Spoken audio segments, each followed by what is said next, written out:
আলাইকুম, হাফিজাস কিচেন থেকে আপনাদেরকে স্বাগতম। আমি আজকে একটা নতুন রেসিপি নিয়ে আপনাদের সামনে এসেছি। আজকের রেসিপিটা হচ্ছে মাটন দিয়ে আমি করব শাহি দই মাটন রেজালা। এই জন্য আমি 1 কেজি পরিমাণ খাসির মাংস নিয়ে নিয়েছি। এখন আমি মাংসটাকে ম্যারিনেট করে নেব। সেজন্য আমি এখানে 2 কাপ পরিমাণ পেঁয়াজ বেরেস্তা নিচ্ছি। পেঁয়াজ বেরেস্তা আমি আগে করে রেখেছিলাম। আমি পেঁয়াজ বেরেস্তাগুলো দিয়ে দিচ্ছি।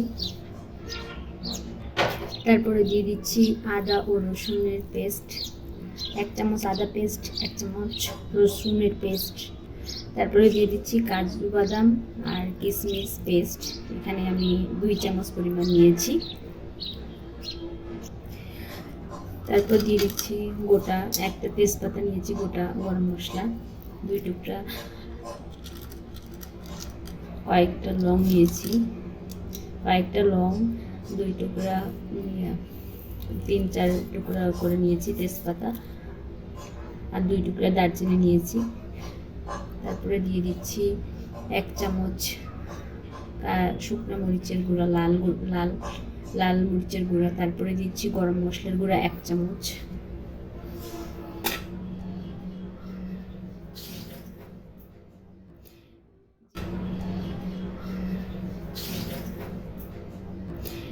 জিরা গুঁড়া দিয়ে দিচ্ছি 1 চামচ, ধনিয়া গুঁড়া 1 চামচ।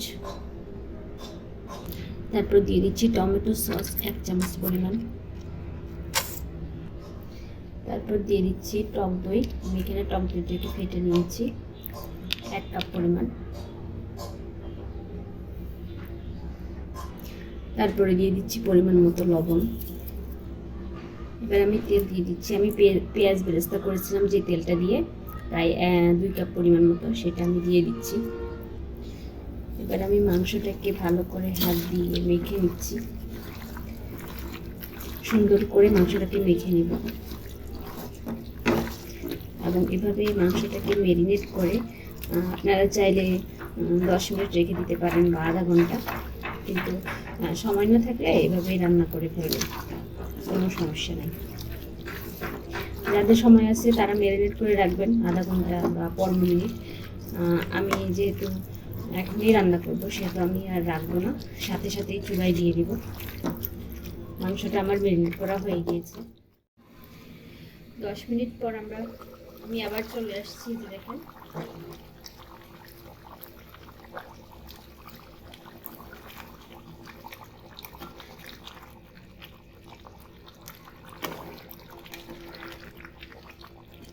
আমার মাটনটা প্রায় হয়ে গিয়েছে,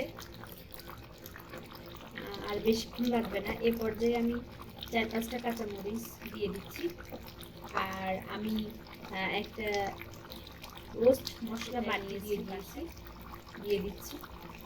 এই মশলাটা রেসিপিটা আমি ডিসক্রিপশন বক্সে দিয়ে দিব, আপনারা সেখানে দেখে নিন।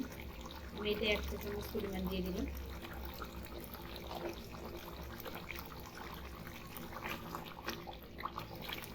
দিয়ে আমি হালকা একটু নেড়ে দিচ্ছি।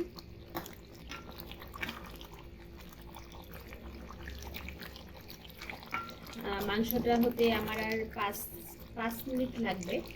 5 মিনিটের জন্য আমি আবার একটু ঢেকে দিচ্ছি। আমার মাংসটা হয়ে গিয়েছে, দেখেন।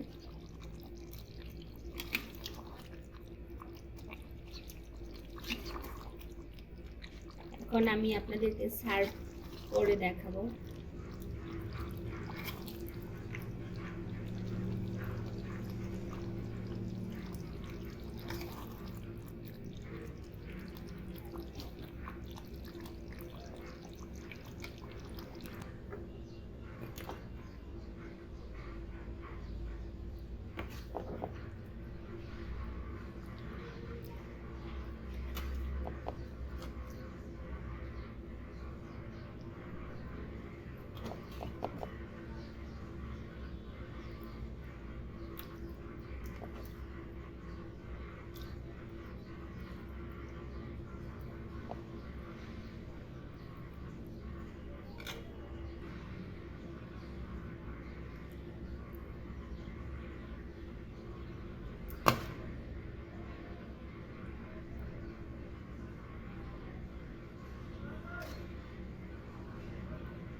আমার সার্ভ করা হয়ে গিয়েছে।